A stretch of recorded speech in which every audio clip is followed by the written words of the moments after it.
Jaya Radha Madhava Kunja Bihari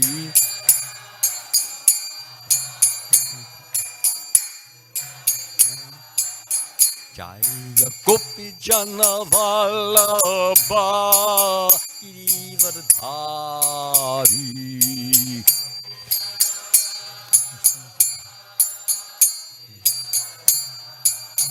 Jaya Gopi Jana Vallabha Girivardhari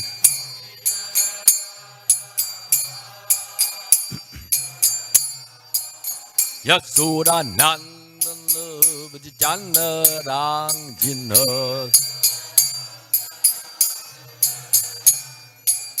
Yasura Nandana Vijana Rangjina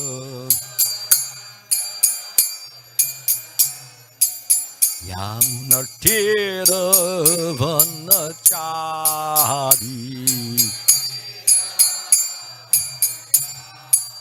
Yamuna Tira Vanachari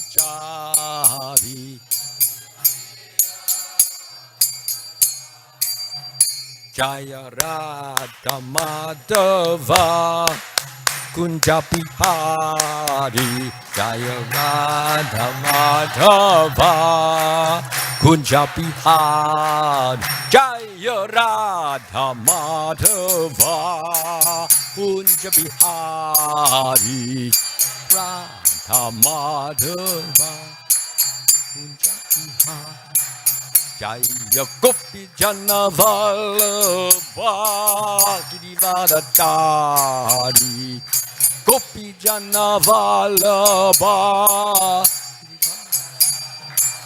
Jaya Gopi Jana Vallabha Girivardhari Gopi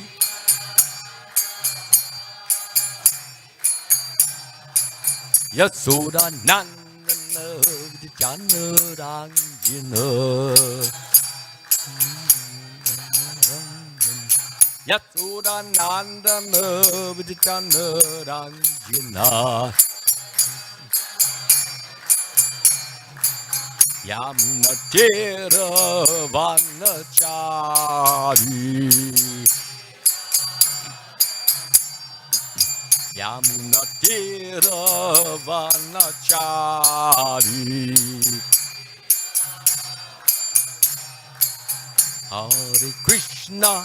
Hare Krishna Krishna Krishna Hare Hare Hare Rama Rama Rama Hare Hare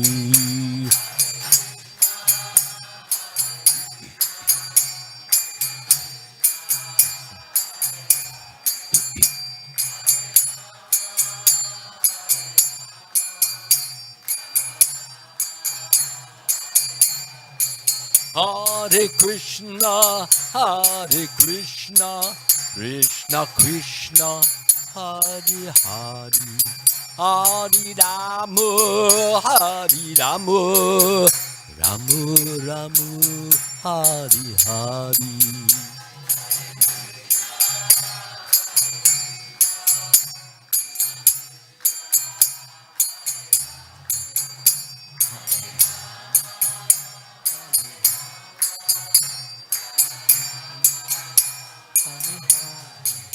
Jaya Prabhupada Jaya Prabhupada Jaya Prabhupada Jaya Prabhupada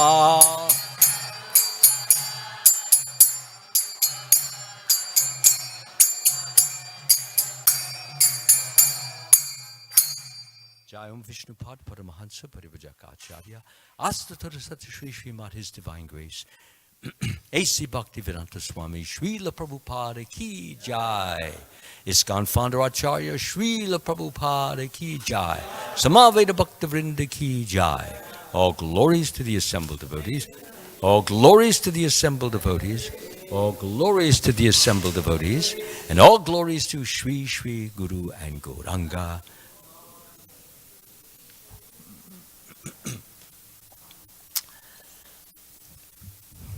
Today I'll be reading primarily from this truly great book called Radharani. Some of you may have it, some of you may want to get it. It's just about everything I would want to know about Srimati Radharani and then some. It was written by Bhakti Purushottama Swami, ISKCON Guru, and very well written, very well researched. So, of course, it is so large it would take 2 or 3 days to finish it. So I've selected certain important passages here, which I hope we will all relish and delight in and be more filled with or motivated with the desire to serve Srimati Radharani, love Srimati Radharani, surrender to Srimati Radharani, and love Srimati Radharani. That is the only goal of a class of this sort, and I pray to Srila Prabhupada, to all our great deities, and to all the devotees assembled here, that they may give me their prayers so that that may be accomplished. For it is by the prayers, by the association and love of the devotees that I can accomplish anything of any value for everyone here. So thank you so much in advance. Again, the name of this book is Radharani, and I will begin with chapter 1, the philosophical aspect of who is Srimati Radharani. If I can get the light focused well, if I can. Oh, here we go.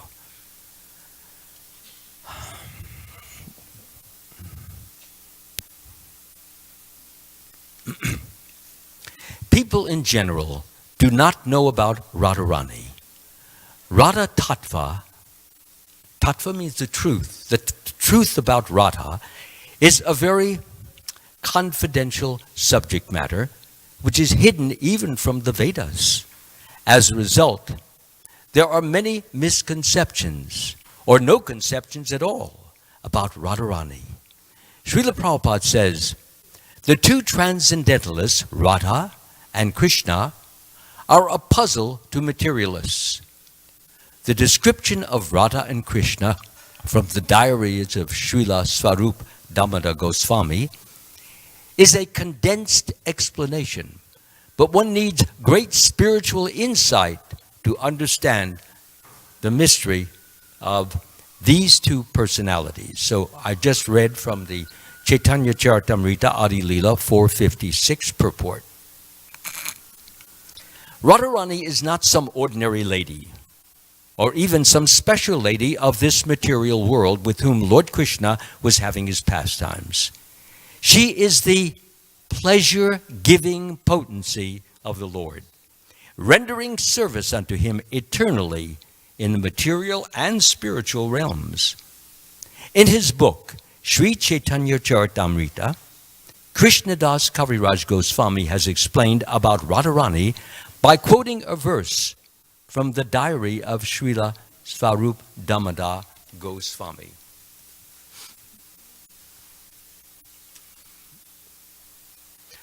Which is as follows.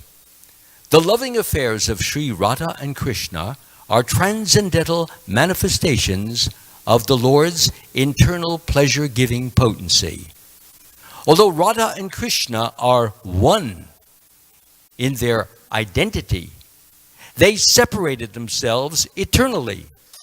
Now these two transcendental identities have again united in the form of Sri Krishna Chaitanya. I bow down to him who has manifested himself with the sentiment and complexion of Srimati Radharani, although he is Krishna himself. Radha and Krishna are one and the same, but they have assumed two bodies. Thus, they enjoy each other, tasting the mellows of love. So Radharani is the feminine aspect of Krishna, and that will be explained as follows. The two transcendentalists, Radha and Krishna, are a puzzle to materialists. The above description of Radha and Krishna from the diary of Srila Swarup Damodar Goswami is a condensed explanation, but one needs great spiritual insight to understand the mystery of these two personalities. One is enjoying in two. Sri Krishna is the potent factor, and Srimati Radharani is the internal potency. According to Vedanta philosophy, there is no difference between the potent and the potency. They are identical. We cannot differentiate between one and the other any more than we can separate fire from heat. If you take the heat away, there's no fire. If you take the fire away, there's no heat. So they're inseparable. In fact, Radharani is the internal potency of Sri Krishna. And she eternally, this is a very important point, she eternally intensifies, I'll repeat that, she eternally intensifies the pleasure of Sri Krishna. Impersonalists cannot understand this without the help of a Mahabhagavat devotee. That's the devotee on the highest level of God realization. The very name Radha suggests that Srimati Radharani is eternally the topmost mistress of the comforts of Sri Krishna. As such, she is the medium transmitting the living entity's service to Sri Krishna. Devotees in Vrindavan, therefore, seek the mercy of Srimati Radharani in order to be recognized as loving servitors of Sri Krishna. That was from the Chaitanya Charitamrita, Adi Leela 455 to 56. Radharani is a manifestation of Krishna's love. Sri Radha is Ladini Shakti, or the pleasure-giving potency of Krishna. Krishna is energetic, and Radha is what? The energy, yes. So there's the energy and the energetic, just as you have the sunshine and the sun.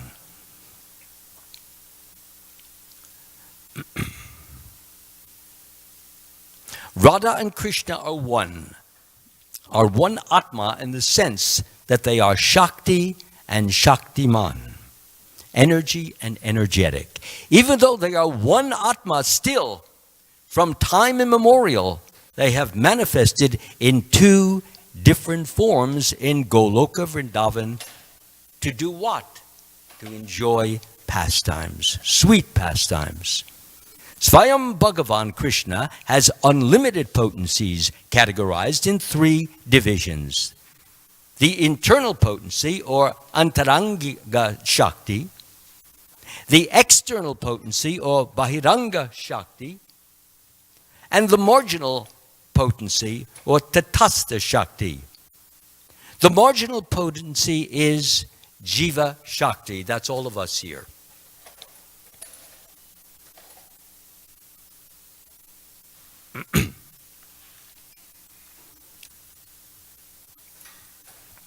The external energy is the energy by which this material world is manifested, maintained, and annihilated. The internal potency is his potency by which he maintains his spiritual world. So now we'll go into the details of this internal potency. The internal potency, which is known as Svarup Shakti or Chit Shakti, has three aspects, and this is most important. Sandhini Shakti is his aspect of eternal existence. The Lord's existential potency by which he maintains his existence. The essential portion of the Sandhini potency is Suddha Sattva. Suddha Sattva means pure devotee. Sattva means pure, and Suddha Sattva, pure devotee. Sattva simply means pure. Sattva simply means goodness. So this means pure goodness. Lord Krishna's existence rests upon it. Krishna's mother, father, abode, houses, bedding, seats, and so on are all transformations of Suddha Sattva, pure goodness.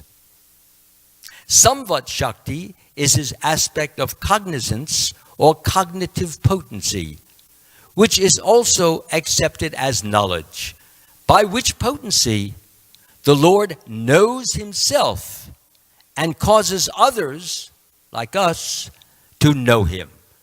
The essence of the Samvit potency is knowledge. So we have existence, we have knowledge that the Supreme Personality of Godhead is Lord Krishna. Ladini Shakti is his aspect of bliss, by which the Lord gets pleasure, and devotees are nourished by this. By this he possesses transcendental bliss and causes his devotees to experience bliss. That's the Ladini Shakti. Now we will discuss particularly about Ladini Shakti. The essence of Ladini potency is love of God. The essence of love of God is emotion or bhava. And the ultimate development of emotion is Mahabhav. Sri Radha Thakurani is the embodiment of Mahabhav. That means the highest or the quintessence of pure love of God. There is no one higher, greater, bigger, better, purer than her love. She is the repository or storehouse of all good qualities and the crest jewel among the lovely consorts, or like the gopis, of Lord Krishna. A crest jewel means the top, like when you have a crown, the crest jewel is the top jewel. So she is the topmost jewel. Then there are little lower jewels which go around. Her mind, senses, and body are steeped in love for Krishna. She is Krishna's own energy, spiritual energy, and she helps him in his pastimes. So this has a purport. Srimati Radharani is fully spiritual. Srimati Radharani is as fully spiritual as Krishna. No one should consider her to be material. She is definitely not like the conditioned souls who have material bodies, gross and subtle bodies, covered by material senses. No, she is all spiritual, and both her body and her mind are of the same spiritual embodiment. Because her body is spiritual, her senses are also spiritual. That means that she can only desire Krishna.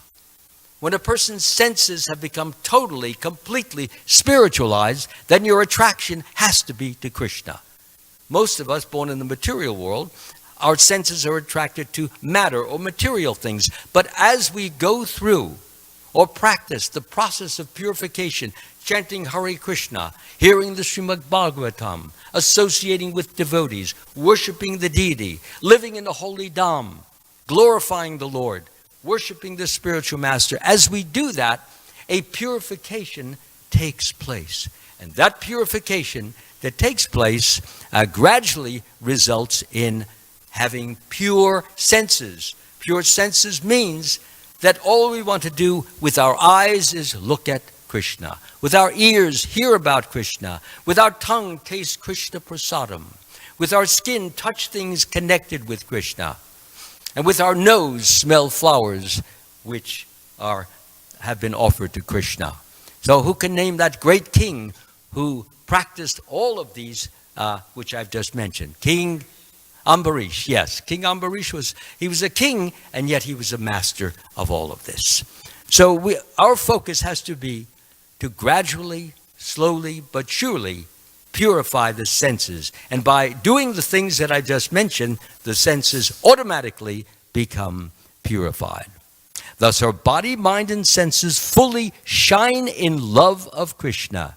She is the personified Ladini Shakti. That's an important point. Remember, the Ladini Shakti is a potency. But that potency, when it takes bodily form, human form, it manifests as who? Come on. Yeah, Srimati Radharani. She is Hladini potency personified. The pleasure-giving energy of the Lord's internal potency, and therefore, she is the only source of enjoyment for Krishna.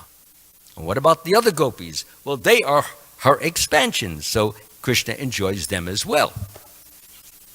Sri Krishna cannot enjoy anything that is internally different from him. That means spiritual. Therefore, Radha and Krishna are identical in that sense. The Sandhini portion of Sri Krishna's internal potency has manifested the all-attractive form of Sri Krishna. And the same internal potency in his Hladini feature, pleasure-giving feature, has presented Srimati Radharani, who is the attraction for the all-attractive Krishna. No one can match Srimati Radharani in the transcendental pastimes of Sri Krishna. The beloved consorts of Lord Krishna are of three kinds: the goddess of fortune, the queens, and the milkmaids of Braja, who are the foremost of all. These consorts, consort can mean wife, and it can also mean very close girlfriend. These consorts all proceed from Radhika. Just as the fountainhead Lord Krishna is the cause of all incarnations, so Radha is the cause of all these consorts, all these gopis, all these great spiritual persons that I've just mentioned, such as the goddesses of fortune, the queens, and the milkmaids of Vraja, are all manifestations of Sri Radha. Radha is the one who gives pleasure to Govinda, and she is also the enchantress of Govinda. Lord Krishna controls and enchants the whole world. He is all attractive, and yet Srimati Radharani, she enchants Krishna by the depth, sincerity, purity, surrender of her love. Okay? Radha is the one who gives pleasure to Govinda, and she is also the enchantress of Govinda. She is the be-all and end-all of Govinda, and the crest jewel of his consorts. And Brihad Gautamiya Tantra, it has been stated, quote, the transcendental goddess Srimati Radharani is the direct counterpart of Lord Sri Krishna. Does everybody know what a counterpart is? A counterpart is like a copy or a duplicate, or someone who resembles something similar. Okay? So she is the counterpart of Lord Sri Krishna. She is the central figure for all the goddesses of fortune. She possesses all the attractiveness to attract, the all-attractive personality of Godhead. She is the primeval internal potency of the Lord. Lord Krishna enchants the world, but Sri Radha enchants even him. Therefore, she is the supreme goddess of all. Sri Radha is the full power, and Lord Krishna is the possessor of full power. The two are not different, as evidenced by the revealed scriptures. Thus, Radha and Lord Krishna are one. They have taken two forms to enjoy the mellows of pastimes. Srimati Radhika is the transformation of Krishna's love. She is his internal energy called Hladini. That Hladini energy gives Krishna pleasure and nourishes his devotees. So just to summarize just this point, when Krishna first of all, Krishna has the three potencies I have mentioned: the Hladini, Samvit, and Sandhini. Now, when Krishna, so therefore Krishna, being possessed of Hladini, is always blissful. He's always joyful. But when he wants to increase his pleasure, increase his joy, he needs a partner. And that partner he gets from himself. He manifests this Hladini potency, which is embodied by Srimati Radharani. That pleasure-giving potency knows exactly how to please Krishna as no one else can. That is why it is mentioned in the Chaitanya Charitamrita that of all the gopis, Srimati Radharani is considered the topmost. And that is because she, more than any of the other gopis, knows how to give pleasure to Krishna as none of the others can. The others give pleasure to Krishna, but because she has this special knowledge, she is Krishna's pleasure-giving potency. She knows how to sing for Krishna. She knows how to dance for Krishna. She knows how to cook for Krishna. She knows how to tell stories for Krishna. She knows how to glance at Krishna in a way that will excite his interest. She knows how to speak to Krishna. She knows how to walk in such a way that Krishna will be dazzled. She has all those attributes and manifests them as beautiful qualities in form. Okay? So the Hladini energy gives Krishna pleasure and nourishes his devotees. So now we will go to the next part. Will be, yes, there's one little summarizing point I'd like to make. Among the gopis, Srimati Radhika is the foremost. She surpasses all in beauty, in good qualities, in good fortune, and above all, in what? What is her chief quality? Love. She can love Krishna in ways which none of the others can. All the others love Krishna, but her quality of love, her intensity of love, her submissiveness in her love to Krishna is peerless. In this regard, it is said, just as Radha is dear to Lord Krishna, so her bathing place, Radha Kund, is dear to him. She alone is his most beloved of all the gopis. How many of us here have been to Radha Kund? Oh, wonderful. Did you take a little of the water and put it on your head? That's very blessed, very transcendental. Lord Krishna himself has said, O Partha, Arjuna, in all the three planetary systems, this earth is especially fortunate, for on earth is the town of Vrindavan. And there the gopis are especially glorious because among them is my Srimati Radharani. That's from the Adi Purana, and it's cited in Adi Leela 4:216.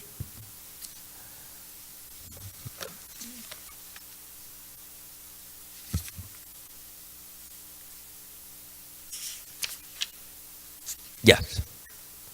So, the next point, Radharani's name in the Bhagavatam.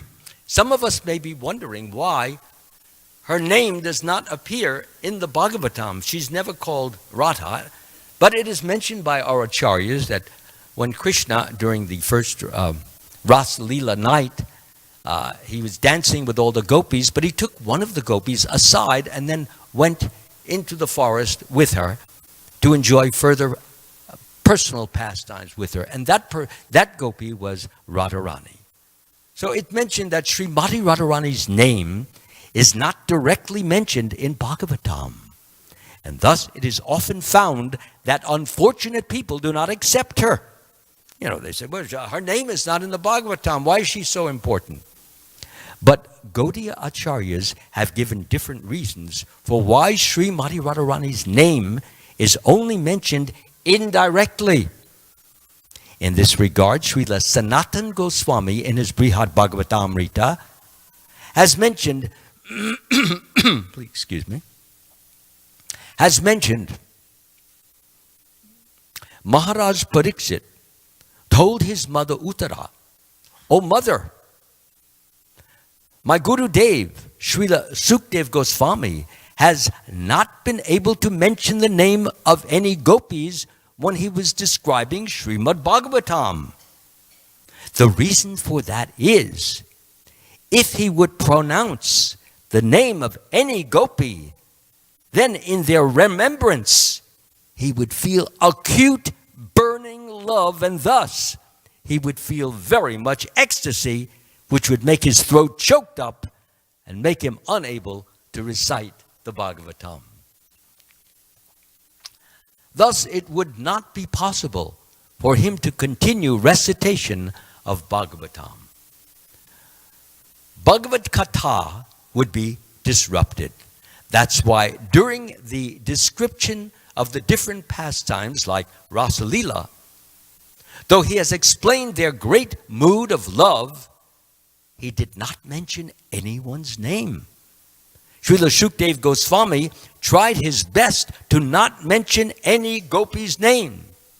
But still, he could not control himself, and as a result, at one point, he indirectly mentioned her name.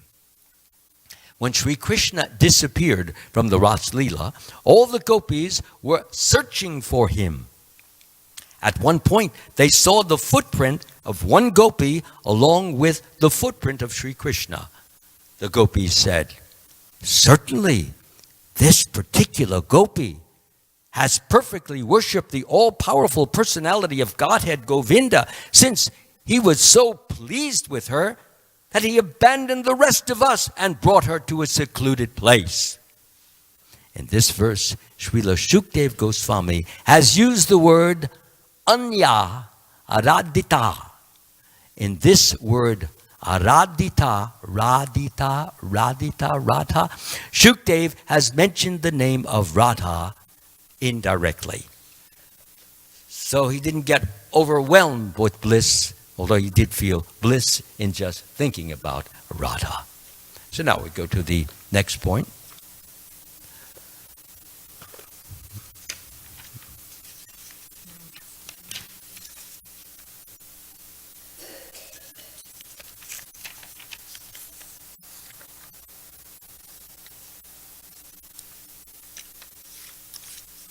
So now I will be going to the point on Srimati Radharani's appearance in this material world. There are a number of different stories, but I will read the one here in this book. There are actually more in this book, but the third description of the appearance of Srimati Radharani is told as follows. Once King Vrishabhanu is Srimati Radharani's father, he's a king, was immersed in the waters of the Yamuna, meditating upon the Lord. Suddenly, a 1,000-petaled lotus flower came floating towards him and touched his body. When he opened his eyes, he saw the most beautiful molten gold-colored girl lying on the lotus and moving her hands and legs. As the king had no child, he was very happy to receive this girl. He brought her to his palace and gave her to his wife Kirtida. Thus, Srimati Radharani appeared in the earthly home of her eternal parents, Kirtida, Sundari, and Maharaj Vrishabhanu.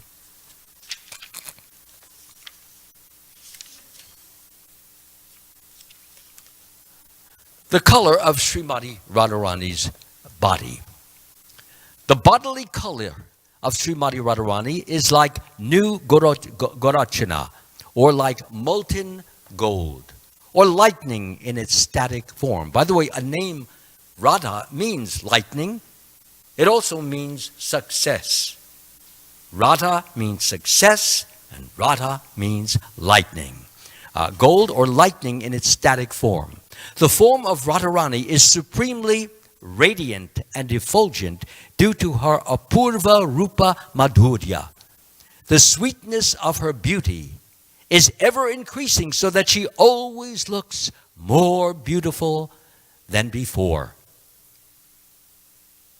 Each day, she looks so much more beautiful as if she was never as beautiful before. Her bodily color is like gold, melted by fire thousands of times, and which has thus become very effulgent. At the same time, with her beloved Sri Krishna, Sri Radhika becomes more effulgent and radiant. By her golden effulgence, even trees, creepers, birds, and leaves in the forest are tinged with a golden hue. Srimati Radharani's bodily complexion is such an intense golden color that when she stands next to Krishna, his bodily color also becomes golden. So he's blackish golden. Okay?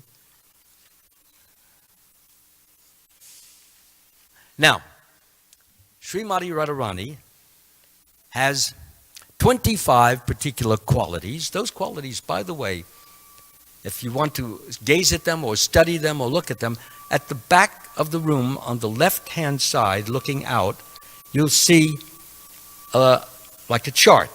And it has all the 25 qualities that I will be reading now. So in case, I know when I read these, some of them you will remember and some of them we may not remember. So to refresh your memory, just go to that chart there. It's exactly what I'm reading. So, Srimati Radharani has unlimited transcendental qualities, of which 25 qualities are principal. Again, unlimited. Sri Krishna is controlled by these transcendental qualities of Srimati Radharani. She is very sweet, 1. 2, she is always freshly youthful. 3, having restless eyes, her eyes are restless. 4, she smiles brightly. 5, she possesses beautiful, auspicious lines on her body. 6, she makes Krishna happy with her bodily aroma. 7, she is very expert in singing. 8, her speech is charming. 9, she is very expert in joking and speaking pleasantly. 10, she is very humble and meek. Excuse me.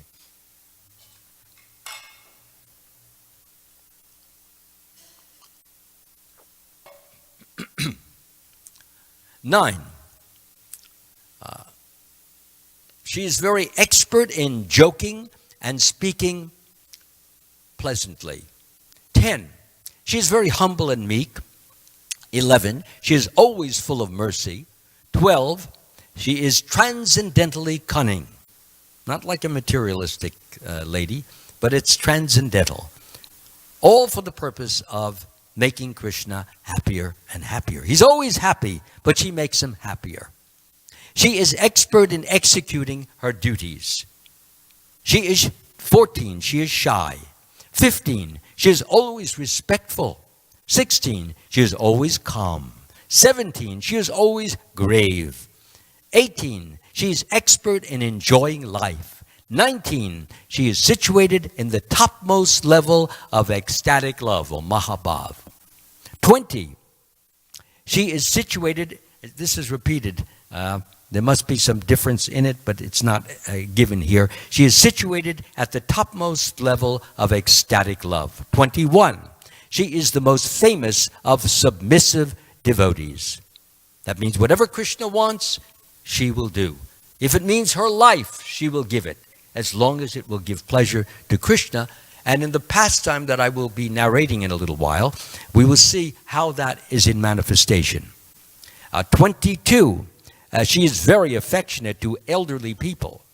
23, she is very submissive to the love of her friends. 24,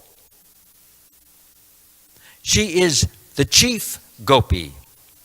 25, she always keeps Krishna under her control.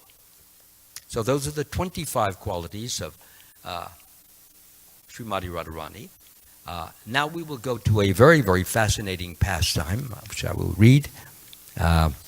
Some of us already know it, but it's given in detail here, and that's why I'm reading it, because quite often when it is given in some of the classes, I find that many of the details are missing. So I will begin now.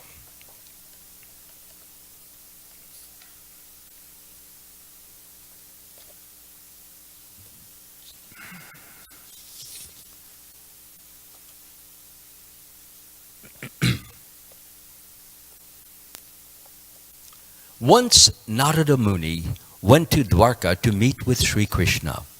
There he found Krishna suffering from a headache. Sri Krishna told Narada, who's called Devarishi, Devarishi, today I am suffering from a severe headache. If I do not get the proper medicine before sunset, then my life will be at risk. Devarshi Narada became worried to hear this. He asked Krishna, my Lord, please let me know what kind of medicine you need to be cured. However difficult it may be, I will get the medicine for you. Krishna said, I need the dust from the lotus feet of my devotees. If I put this dust on my head, I will be cured. Narada said, I need the dust from... Narada said, Dear Krishna, this is no difficulty at all. You have unlimited devotees all over the unlimited universes. Confident of the ease of his mission, Narada Muni went straight to Krishna's queens, Rukmini Devi, and informed her of Krishna's request. Narada said, Krishna is suffering from a headache, and the only cure is the dust from the lotus feet of his devotees. Please, O Rukmini Devi, immediately give me the dust from your feet, and I shall return to Krishna at once. Rukmini replied, O Devarshi, it is a matter of great concern that our husband is suffering from a headache, but how can I give him the dust of my feet to put on the head of my husband? This is adharma, unrighteous. He is my Lord. I cannot give the dust of my feet to put on my Lord's head. I will suffer in hell if a particle of dust from my feet touches the head of my Lord Sri Krishna. Then Narada Muni went to all the other queens, including Satyabhama, but none of them would give the dust of their feet for the same reason. Narada Muni went all over the universes to all devotees, including Brahma and Shiva, but no one would dare to give the dust from their feet to put on Krishna's head. They were all afraid of going to hell. Sri Krishna is Param Brahma, they reasoned. How can one give the dust of his feet to place on Krishna's head? It was unthinkable. Narada returned to Dwarka, unsuccessful in his attempts. When Krishna came to know from Narada that no one would give the dust from his feet, Krishna said, Did you ask the Vraja gopis, the Vrindavan gopis? Narada replied, No, I've gone everywhere except Vraja. Krishna said, Then please go to Vrindavan and tell the gopis of my need. Immediately, Narada Muni went to Vrindavan. There on the banks of the Yamuna river, he saw Radharani surrounded by her Sakis, her friends, with their faces turned in the direction of Dwarka. They were all crying in separation from their beloved Krishna. When they saw Narada Muni, they became very happy. Wiping the tears from their eyes, they greeted Narada and said, "O Devarshi, you must be coming from Dwarka. Please tell us how our beloved Sri Krishna is. Is everything auspicious with him?" Narada Muni replied, "My Lord Sri Krishna is suffering from a severe headache since early morning." The gopis were immediately alarmed. "Oh no, but tell us, how can this be cured? Did he send you here to the forests of Vrindavan to find some herbs, some medicine? What has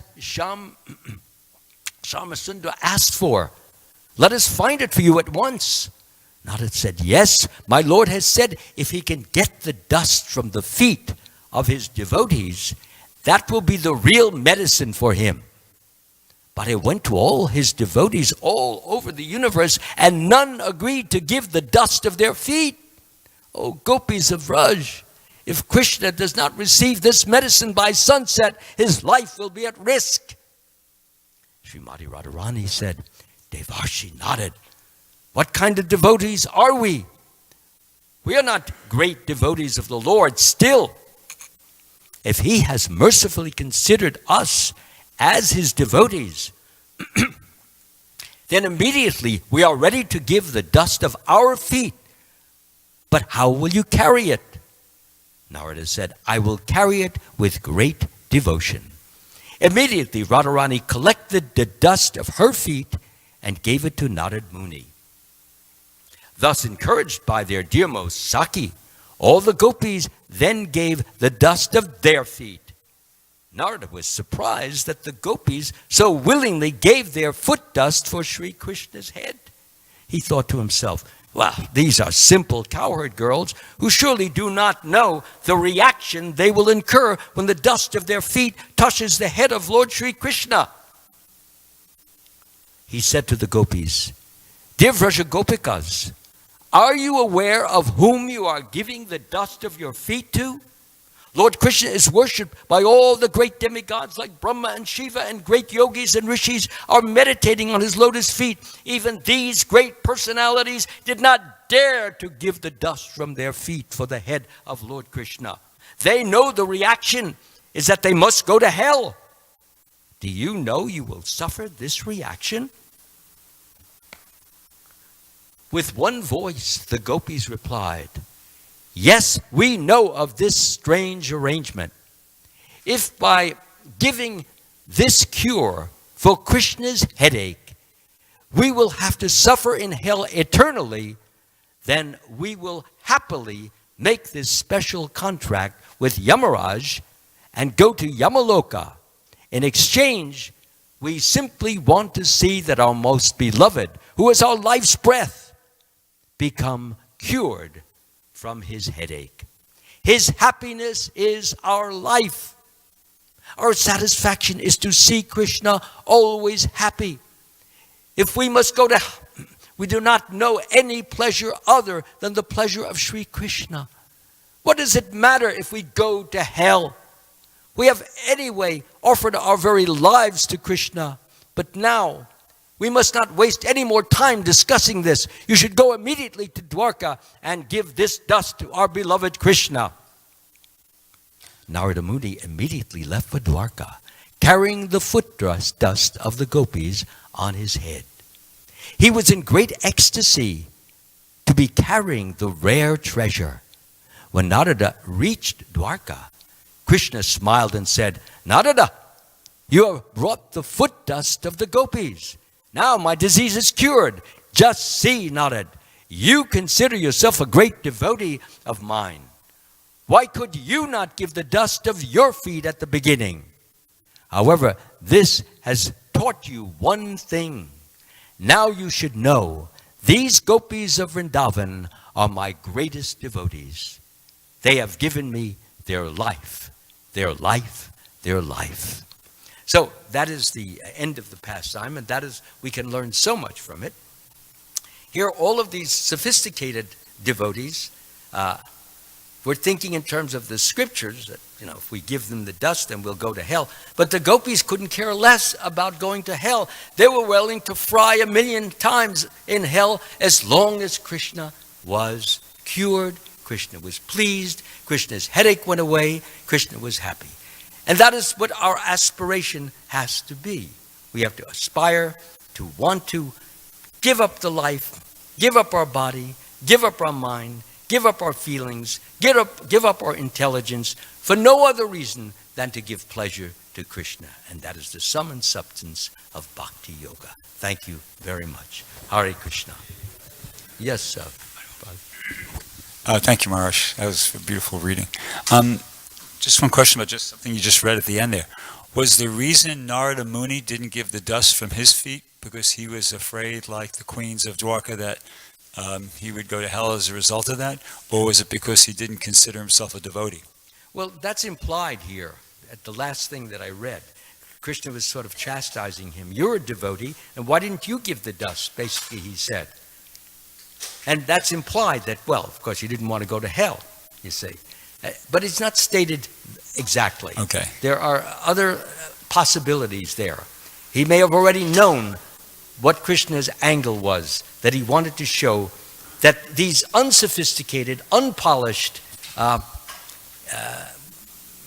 village girls knew more about bhakti than everyone else who was supposed to be learned in the Shastras. They were not learned in the sense that they were not reading the Vedas. But they got the Vedas from the Brahmins, they got it from Krishna, they got it from so many sources. But the most important thing is they applied it.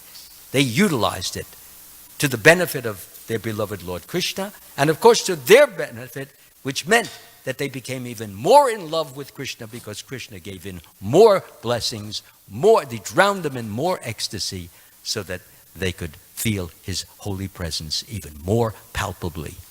Jog, thank you. Yes, any other questions? Any other? You have a question? Yeah? No. Well, he'll give you the microphone. Yes, please. Hare Krishna. How can we pray to Srimati Radharani so What is that? How can we pray to Srimati Radharani in the way that she can bless us and help us in our How do we spiritual pray lives? to her? Is Yeah. that the question? Yeah. Well, you're doing it every day, and I'll explain. When we say Hare Krishna, Krishna Krishna, Hare Hare, Hare Rama, Rama Rama, Hare Hare. Hare is called the vocative mood of Hara, and Hara means Radharani. So the meaning of the of the mantra is, my dear spiritual energy, my dear Srimati Radharani. That's what you're saying. You're not meant. Her name is Hara, so you're saying, my dear Hara, my dear Srimati Radharani, my dear spiritual energy.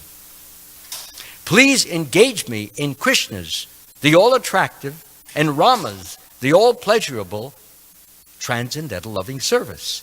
So that's what we are, in fact, asking. Please engage me in your service. And Srimati Radharani knows perfectly what kind of service we should be engaged in. And if she has any doubt, she can ask Krishna. He goes, he's all-knowing. So that's the best prayer. And if we understand what you're chanting, instead of just... so that's not it. We're chanting Hare Krishna, we're praying, we're begging, we're crying out, we're entreating. Oh, my dear Radharani, please engage me in your beloved Krishna's service. And by that service, we too, as you have become, we will become more serviceable, more loving, more surrendered to Krishna. So that's the whole idea. It's a very simple, but of course there are other prayers that one may pray to Srimati Radharani. Let us say you're having a problem getting up in the morning. And you've tried and you go to bed a little earlier and still you can't get up and so forth.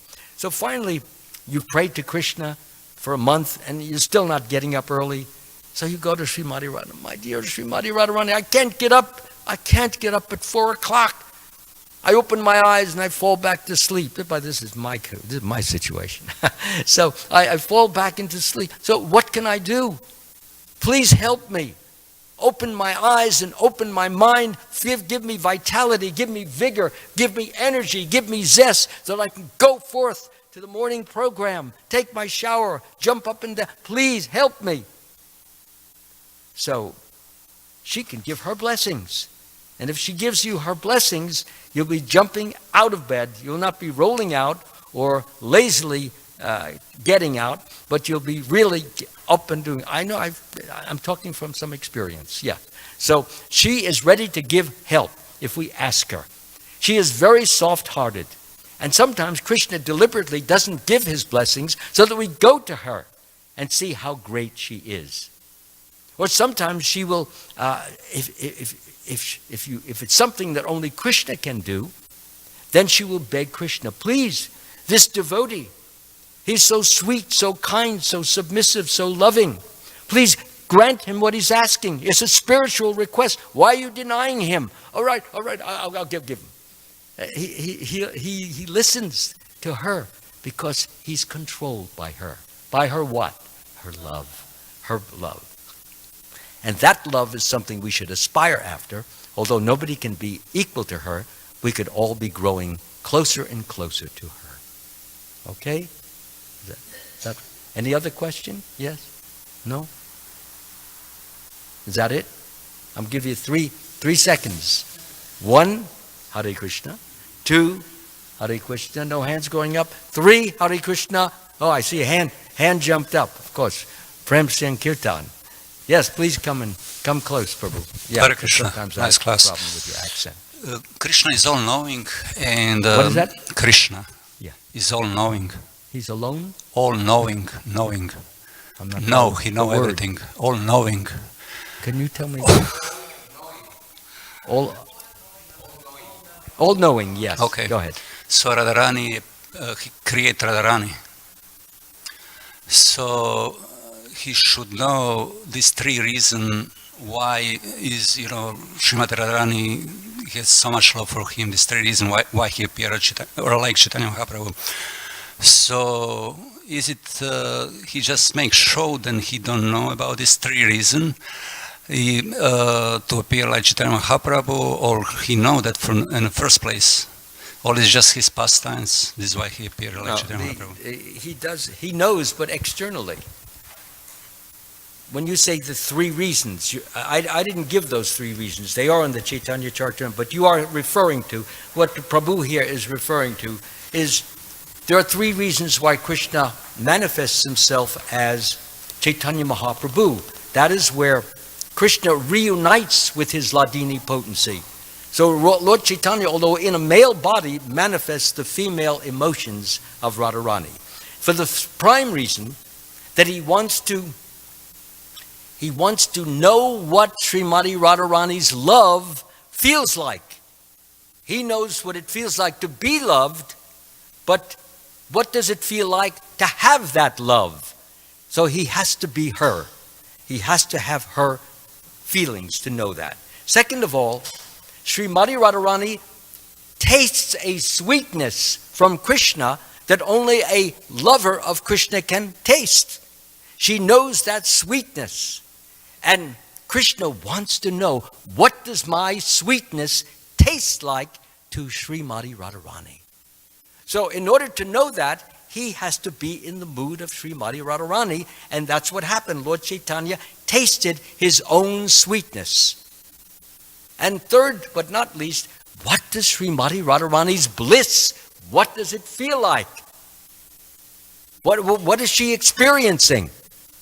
So, again, Lord Krishna, he has his bliss, which he gets from the service of Srimati Radharani, but he wants to know what her bliss is like, which she gets from all the things he does, the way he looks at her, the way he smiles at her, the way he dances, the way he speaks. She gets a certain kind of bliss, which he doesn't get, because his bliss is separate and it's individualized for him.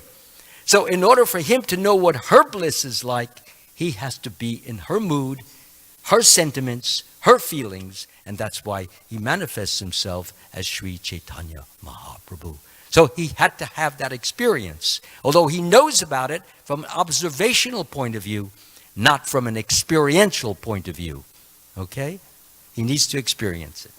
So I think we'll end it at this point. Thank you all very much for coming. I give you my greatest, best wishes that everyone may be blissed out on Srimati Radharani today, engaged in her service, engaged in the service of Krishna. All glories to Srimati Radharani ki. All glories to Lord Sri Krishna ki. All glories to Srila Prabhupada ki.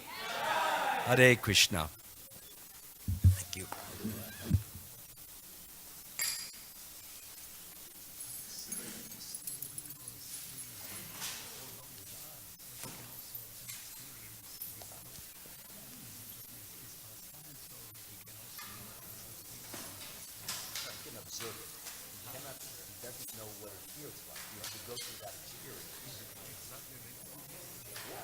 That's why